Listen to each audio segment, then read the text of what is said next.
think the scoring the 6 tries was a really good result. I think probably conceding the 2 tries wasn't great. But in saying that, Japan's a very good team. I think they've improved leaps and bounds over the last couple of years, and they're going to be a real force moving ahead over the next decade or so. So, like any team, any performance after you've been away for a while, there's some rust in that performance. So again, we'll be looking to build this week. In terms of the tries that Japan got, I mean, the first phase one, particularly from the lost scrum, is that a particular concern given the way they finished that off?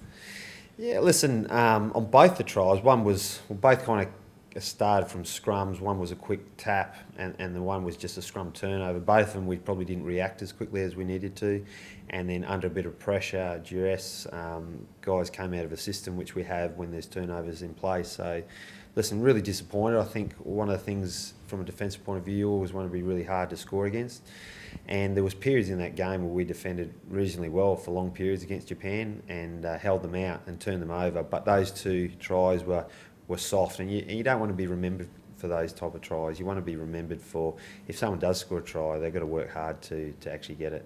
So how pleased were you from an attacking point of view?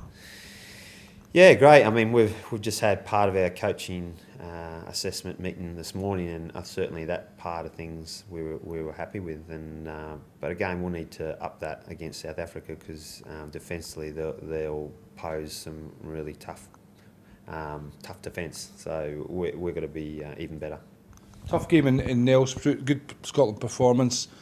How I think the feeling is that South Africa have progressed as well. They've moved up a step through their championship form. Yeah. What have Scotland done since that game? How have Scotland progressed?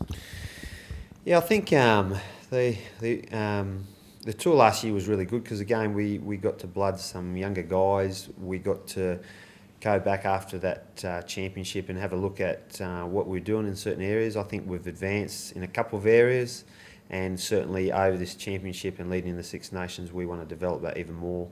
I think we're growing our depth, which is always good for competition in places, and guys need to perform. I think when you've got more depth and competition for players have got to perform week in, week out, or they don't get in the starting setup. And the players understand that and they know that, and leading into the World Cup, we're looking to develop that. So, listen, we're in a good place, we're developing and we're moving forward. So again, it's going to be a real tough game over the next 2 weeks. But it's one we're looking forward to. For fans that are coming along to the game on Sunday, how will they see South Africa? You say they've got variation in their game where perhaps they might have been one-dimensional in the past, but they'll have a game plan. Your job is to counter that from the Scotland defence. So how will South Africa attack, and how will Scotland plan to counter that? Yeah, well, I think certainly they score a lot of their tries from driving line-outs, so it's no secret that they're very good at that. So again, you want to be really good defending those driving lineouts and probably the plays on the back of that. I think they use their kicking game very well in terms of their attacking kicks and putting pressure on the opposition. So you've got to do a few things to try and counter that. They're also very good at scoring tries from turnovers through their defence. So again, we've got to be clinical on our own ball. So there's lots of things that we need to be good at to limit their opportunities. I think they're big men, they like being very direct, so we've got to get our line speed up and making sure that every collision is one that is going to be tough for them.